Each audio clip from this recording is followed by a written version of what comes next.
Baik, Shalom, selamat datang di dalam video ini. Izinkan saya memperkenalkan diri saya. Perkenalkan, nama saya Gilbert Gita Zila Sugiarto. Dan pada kesempatan ini kita akan mendengarkan atau saya akan memaparkan suatu tema, suatu materi yang bertemakan tabernakel dan kerajaan Allah berdasarkan kitab Wahyu.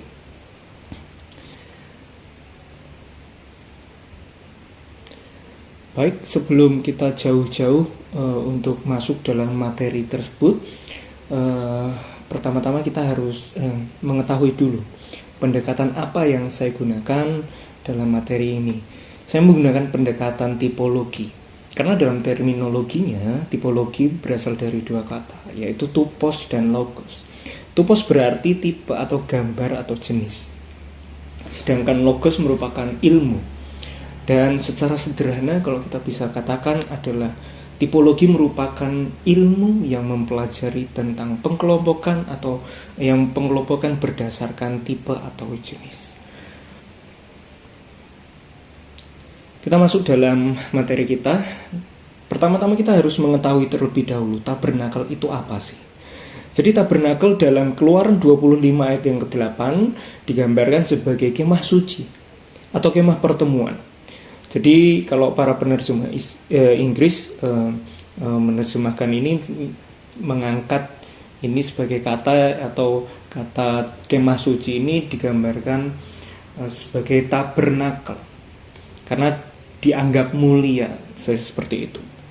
Kalau mengikuti istilah Vulgata Latin yaitu tabernaculum, menunjukkan bahwa tujuan utama tabernakel adalah kehadiran Allah yang nyata di tengah umatnya. Dalam tabernakel inilah Allah menemui umatnya melalui perantaraan imam dan korban yang dipersembahkan. Dalam Ibrani pasal yang ke-8 ayat yang ke-5, tabernakel merupakan gambaran atau bayangan dari kerajaan surga. Yang saya garis bawah adalah gambaran dan bayangan dari apa yang ada di surga. Lalu yang kedua dalam Ibrani 8 ayat yang pertama sampai yang kedua, surga merupakan kemah atau tabernakel yang sejati. Jadi kalau tadi dalam Ibrani sebelumnya mengatakan bahwa tabernakel merupakan gambaran atau bayangan dari surga, nah surga sendiri adalah kemah atau tabernakel yang sejati. Lalu dalam Ibrani 9 juga mengatakan bahwa surga adalah tabernakel yang lebih besar dan lebih sempurna, yang digambarkan bahwa tetapi Kristus telah datang sebagai imam besar untuk hal-hal yang baik yang akan datang. Ia melintasi kemah yang lebih besar dan yang lebih sempurna. Lalu dalam Wahyu pasal yang ke-21 ayat yang kedua sampai yang ketiga, ini merupakan tabernakel merupakan digambarkan sebagai Yerusalem baru. Yerusalem baru yang turun dari surga. Yang turun dari surga dari Allah. Nah, yang saya garis bawahi, lihatlah kemah Allah ada di tengah-tengah manusia, dan ia akan diam bersama-sama dengan mereka. Mereka akan menjadi umatnya, dan ia akan menjadi Allah mereka. Jadi Bapak Ibu, kalau kita bisa simpulkan secara sederhana tentang pelajaran tabernakel ini merupakan pelajaran tentang kerajaan surga. Matthew Henry mengatakan bahwa tabernakel sebagai bayangan dari rencana penebusan Allah, di mana umat manusia akhirnya bisa menikmati hadirat Allah secara langsung menemui Kristus. Jadi Bapak Ibu, kalau saya bisa sederhanakan, tabernakel merupakan satu pelajaran tentang kerajaan surga, di mana tabernakel adalah kemah suci, tempat kediaman Allah, dan tabernakel merupakan gambaran dari kerajaan surga. Lalu kita akan masuk ke dalam kitab Wahyu sebagai pengantar sebelum kita nanti masuk ke dalam kebenaran-kebenaran tentang tabernakel yang ada di kitab Wahyu. Dalam pokok ini adalah kerajaan Allah. Kitab Wahyu yang diterjemahkan dalam bahasa Yunani yaitu Apokalipsis, yang berarti dari tempat persembunyian atau untuk mengungkapkan atau menyingkapkan sesuatu. Jadi apokalipsis ini sebuah kata yang digunakan oleh Yohanes untuk menggambarkan kiamat. Karena ini merupakan satu kumpulan-kumpulan simbol dan metafora yang menggambarkan atau menyingkapkan perspektif surgawi. Jadi Yohanes menggambarkan wahyu ini sebagai simbol atau metafora untuk menggambarkan atau untuk menyingkapkan perspektif tentang surgawi. Lalu kita akan masuk dalam kebenaran-kebenaran tentang tabernakel atau bait suci dalam kitab Wahyu berkaitan dengan pokok kerajaan Allah. Jadi yang pertama Bapak Ibu, yang pertama adalah anak manusia bangkit dan menjadi raja yang memerintah. Yang pertama. Jadi saya sudah membuat tabel dalam Wahyu pasal yang pertama ayat yang 12 sampai yang ke-17. Digambarkan dalam kita mulai dari kaki Dian. Di situ ada di 13a Wahyu pasal yang pertama ayat 13a, di situ ada kata, dan di tengah-tengah kaki Dian itu ada seorang serupa anak manusia. Kalau saya bisa gambarkan di sebelah kanannya, kenapa saya mengatakan Yesus adalah poros dalam hal kaki Dian ini? Karena begini Bapak Ibu, kalau kita bisa gambarkan, kaki Dian itu memiliki 7 pelita dan di tengah-tengahnya merupakan poros. Di tengah-tengahnya dan 3 memiliki cabang. Nah, ketika Yesus atau anak manusia di tengah-tengah kaki Dian atau berdiri di tengah-tengah kaki Dian, saya menggambarkan ini sebagai Yesus yang akan menjadi poros ke depannya. Sama seperti Yohanes pasal yang ke-15 ayat yang ke-5 dikatakan, akulah pokok anggur yang benar dan kamu adalah ranting-rantingnya. Jadi hal ini berbicara bahwa ketika Yesus berada di tengah-tengah, ini Yesus merupakan satu poros atau satu center yang 3 lainnya merupakan cabang-cabangnya. Dan kaki Dian 7 pelita menggambarkan tentang 7 jemaat yang ada di Wahyu yang dijelaskan dalam Wahyu pasal yang kedua dan seterusnya. Lalu yang kedua ada anak manusia. Kata anak manusia ini merupakan gelar yang dipakai oleh Yesus. Sama seperti yang di Matius 26 ayat 64, Lukas 21 ayat yang ke-27 dan segala macamnya. Tentang Yesus selalu mengatakan anak manusia, akan datang anak manusia, akan diserahkan anak manusia, anak manusia. Ini merupakan gelar yang digunakan Yesus dalam dunia. Lalu dalam ayat 13 sampai ayat yang ke-15, pakaian dari kepala hingga ujung kaki, saya gambarkan semua pakaian ini menunjukkan kemuliaan, keagungan. Jadi ada di dalam ayat 13 sampai 15 digambarkan tentang pakaian yang dikenakan, ikat pinggang di dada dan segala macamnya. Itu merupakan pakaian atau memakai jubah, ya. Itu menunjukkan kemuliaan atau keagungan. Dalam Kejadian 37 ayat yang ketiga, dalam kisah Yusuf, bagaimana Yakub memberikan satu jubah kepada Yusuf, jubah yang maha indah. Ini merupakan satu kemuliaan atau keagungan juga. Jadi sama seperti apa yang dikenakan oleh anak manusia ini. Yang selanjutnya adalah sisi kekuasaan Allah. Ada 3 yang saya gambarkan di sini dari ayat 16. Tangan kanan memegang 7 bintang, keluar sebilah pedang bermata 2, dan yang ketiga wajah yang bersinar. Tangan kanan yang menunjuk bintang, ke-7 bintang itu merupakan satu penggambaran tentang dia memiliki perkenanan karena memegang ke-7 bintang. Dia memiliki kuasa atas malaikat-malaikat. Jadi 7 bintang ini digambarkan seperti malaikat-malaikat. Lalu di yang kedua, sebilah pedang bermata 2. Jadi layak Yesus dianggap atau dikatakan sebagai logos, sebagai firman, Karena sebilah pedang bermata dua merupakan satu penggambaran tentang perkataan atau senjata yang tajam, yaitu firman, yaitu logos, atau penghukuman, atau dan apapun yang dikatakan. Lalu yang ketiga adalah wajah yang bersinar. Wajah yang bersinar ini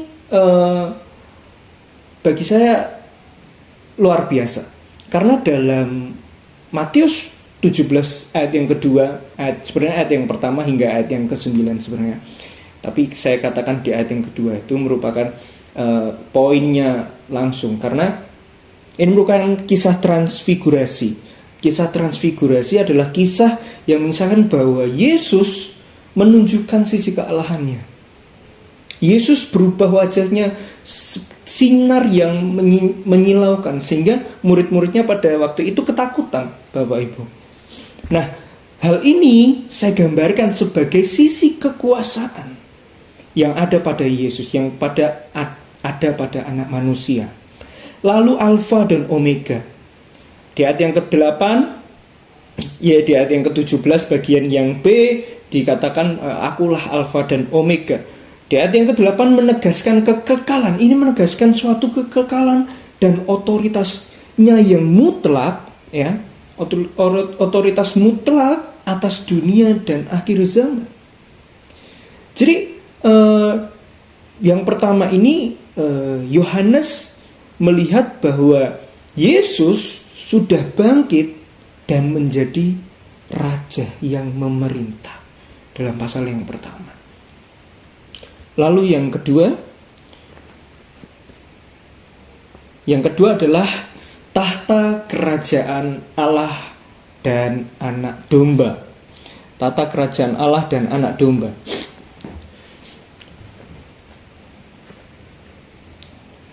Dalam Wahyu pasal yang keempat ayat 1-11, Yohanes melihat ruang tahta di surga yang menggambarkan sebagai ruang maha kudus di bait suci surgawi. Dan di situ ada tatanannya, Bapak Ibu. Allah Bapa yang ada duduk di atas, di tengah, dan 24 penatua. 24 penatua ini digambarkan sebagai malaikat atau dipercayai sebagai malaikat. Lalu dalam Wahyu 11 ayat yang 19, tabut perjanjian terlihat di bait surgawi, menunjukkan penghakiman terakhir. Nah, tabut perjanjian yang terlihat menandakan perjanjian Allah dengan umatnya. Nah, ini ketika ini digambarkan di dalam perjanjian lama, tabut perjanjian ini adalah perjanjian antara bangsa Israel dengan Allah. Nah, jadi kita bisa melihat bahwa tabut perjanjian terlihat di bait suci. Jadi memang benar, tabut perjanjian itu masih ada di surga. Dan memang Tuhan itu merupakan satu menandakan bahwa satu perjanjian yang mengikat antara Allah dengan umatnya. Lalu berkaitan juga dengan tahta kerajaan Allah dan anak domba. Dalam Wahyu pasal yang kelima, saya juga sudah buat tabel. Di situ di ayat yang kelima digambarkan di nubuatan nabi-nabi dalam perjanjian lama, digambarkan bahwa nanti akan ada singa Yehuda, yaitu tunas Daud, yang akan membuka meterai-meterai gulungan kitab. Nah, tetapi Yohanes tidak melihat singa Yehuda tersebut, dan Yohanes tidak melihat tunas Daud. Yang Yohanes lihat di ayat yang ke-6, anak domba seperti telah disembelih. Anak domba tadi yang digambarkan sebagai Yesus Kristus. Nah, saya katakan anak domba layak untuk gulungan kita. Kenapa? Karena begini. Kematian Yesus adalah penaklukan atas kejahatan. Di ayat yang ke-9, ayat yang ke-12, dan ayat yang ke-13, coba saya bacakan. Dalam Wahyu pasal yang ke-5, ayat yang ke-9, Digambarkan engkau layak menerima gulungan itu dan membuka materai-materainya, karena engkau telah disembelih dan dengan darahmu engkau telah membeli mereka bagi Allah dan dari tiap-tiap suku, bahasa, dan kaum dan bangsa. Ayat yang ke-12, anak domba yang disembelih itu layak untuk menerima kuasa dan kekayaan, hikmat, kekuatan, hormat, kemuliaan, dan puji-pujian. Ayat 13, bagi dia yang duduk di atas tahta dan bagi anak domba adalah puji-pujian dan hormat dan kemuliaan dan kuasa sampai selama-lamanya. Ini merupakan penggambaran bahwa Yesus itu memang layak untuk membuka gulungan-gulungan kita. Karena apa? Karena Yesus sudah menaklukkan kejahatan. Atau Yesus dengan darahnya yang tercurah, dengan penyembelihannya mati di atas kayu salib, Yesus digambarkan sebagai penakluk atas kejahatan atau atas dosa. Oleh sebab itu, anak domba Allah layak untuk membuka gulungan kita. Ini semua merupakan simbol tentang satu otoritas sebagai pembuka materai-materai yang ada di pasal-pasal berikutnya, pasal 6, pasal 7, dan seterusnya. Nah, itu yang kedua, kebenaran yang kedua, tahta kerajaan Allah dan anak domba. Lalu, selanjutnya, yang ketiga. Nah, yang ketiga adalah, kebenaran yang ketiga adalah pertempuran besar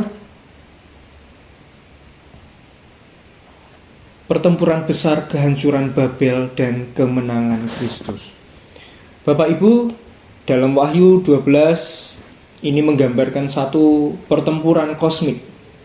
Dari Kejadian 3 ayat 15, naga ini di pasal yang ke-12, naga itu disimbolkan sebagai ular. Dengan segala kejahatannya dan dengan segala kelicikannya dan segala macamnya. Lalu wanita dan keturunannya itu digambarkan sebagai Mesias dan umatnya. Lalu ini pertempuran besar dan kehancuran dan kemenangan Kristus. Saya mulainya dengan Wahyu 12 ini, pertempuran kosmik. Lalu Wahyu pasal 14 ayat 6-7 merupakan pekabaran 3 malaikat memanggil umat untuk menghormati Allah yang memerintah dari surgawi. Lalu kerajaan Allah dan akan berhadapan dengan sistem Babel yang melawan pemerintahannya. Umat dipanggil untuk setia kepada Allah dan masuk ke dalam kerajaannya. Kerajaan dunia yang melawan Allah akan dihancurkan. Yesus akan datang sebagai raja atas segala raja, dalam Wahyu 20 ayat yang 4-6. Jadi kalau bisa saya gambarkan, pertempuran besar ini digambarkan naga dan wanita dan keturunannya. Lalu dalam bait suci, bait surgawi, malaikat mengkabarkan atau memerintahkan untuk umat itu tetap setia, menghormati Allah. Karena dunia atau kerajaan dunia yang digambarkan kejahatan yaitu Babel, itu akan melawan pemerintahan Allah atau kerajaan Allah. Nah, ini diperhadapkan bagaimana kerajaan Allah akan melawan kerajaan dunia, atau kerajaan dunia dengan sistem yang begitu kejam atau kejahatan yang begitu luar biasa akan dikalahkan atau akan dihancurkan oleh kerajaan Allah. Ini merupakan simbol, atau ya karena tadi saya sudah gambarkan pertempuran kosmik, simbol antara naga dengan wanita, antara ular kejahatan dengan Mesias dan umatnya. Coba digarisbawahi, dan umatnya. Jadi kebenaran yang ketiga merupakan pertempuran besar, kehancuran Babel, dan kemenangan Kristus yang digambarkan dalam Wahyu 20 ayat 4-6. Jadi iblis akan dihakimi dan orang-orang kudus hidup kembali untuk memerintah bersama-sama dengan Kristus. Itu Wahyu 20 ayat 4 sampai ke 6. Lalu yang keempat, Bapak Ibu. Lalu yang keempat, kebenaran apa yang ada di tabernakel dalam pokok kerajaan Allah? Yang keempat adalah dalam pasal yang ke-21 dan pasal yang ke-22 adalah langit baru dan bumi baru. Kita akan cukup lumayan di bagian ini. Dalam pasal 21 ayat 3, lihatlah kemah Allah ada di tengah-tengah manusia dan ia akan diam bersama-sama dengan mereka. Mereka akan menjadi umatnya dan ia akan menjadi Allah mereka. Ini adalah puncak penggenapan tabernakel. Allah akan tinggal selamanya bersama umatnya tanpa perantara. Allah berdiam bersama umatnya dalam Wahyu 21 ayat 3. Tidak ada lagi batasan antara Allah dan manusia. Persekutuan sempurna seperti yang ada di Taman Eden sebelum kejatuhan manusia. Kejatuhan manusia, Bapak Ibu coba garis bawahi. Jadi sebelum sistem tabernakel itu ditetapkan oleh Allah, manusia dan Allah itu bisa bersekutu bersama. Seperti yang digambarkan dalam Taman Eden sebelum kejatuhan manusia, Bapak Ibu. Tapi karena manusia telah jatuh di dalam dosa, itu ada satu gap antara Allah dengan umatnya. Tetapi melalui tabernakel atau kemah suci ini, Allah bisa bersekutu kembali dengan umatnya, atau umat bisa bersekutu kembali dengan Allah melalui perantara imam dan korban, bakaran, korban sembelihan dan segala macamnya. Nah, di dalam Wahyu 21-22 ini, langit baru dan bumi baru itu menggambarkan bahwa tidak ada lagi perantara antara umat manusia dengan Allah. Karena Allah ingin berdiam bersama-sama dengan umatnya di bumi baru, di surga baru, Bapak Ibu. Tidak ada lagi penderitaan, kematian, Wahyu 21 ayat 4. Penderitaan akibat dosa telah dihapuskan. Tidak ada lagi bait Allah fisik, Bapak Ibu, pasal 21 ayat 22. Dan aku tidak melihat bait suci dalamnya, karena Allah Tuhan yang Maha Kuasa adalah bait sucinya. Demikian juga anak domba itu. Tidak ada lagi kebutuhan akan bangunan ibadah, karena Allah sendiri hadir antara umatnya. Teolog Agustinus dalam bukunya The Civitate Dei, Kota Allah, menjelaskan bahwa kerajaan Allah adalah realitas tertinggi di mana manusia mengalami persekutuan penuh dengan Tuhan tanpa penghalang dosa atau dunia yang fana. Jadi keempat ini, Bapak Ibu, penggambaran bahwa tidak ada lagi bait suci secara fisik atau bait suci secara bangunan, tidak ada lagi. Karena melalui Yesus, ya, karena Allah Tuhan yang Maha Kuasa adalah bait sucinya itu sendiri, Bapak Ibu. Demikian juga anak domba, penggambaran melalui Kristus Yesus. Umat bisa bersekutu dengan Allah, bisa berkomunikasi dengan Allah. Jadi ini merupakan satu kebenaran tabernakel yang menurut saya sangat luar biasa maknanya. Karena kita diperlihatkan bahwa tidak ada lagi penghalang antara manusia dengan Allah. Kita perlu bersyukur akan hal ini, Bapak Ibu, karena ini merupakan karya yang Allah bentuk, merupakan karya yang telah Allah lakukan melalui Yesus Kristus, anak domba yang ada di atas kayu salib, yang digambarkan sebagai anak domba Allah yang tersembelih.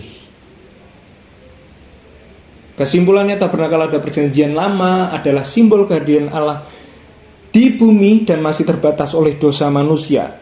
Kitab Wahyu menyingkapkan bahwa tabernakel sejati adalah surga yang digenapi dalam kerajaan Allah, di mana umat Tuhan akan hidup dalam hadiratnya selamanya.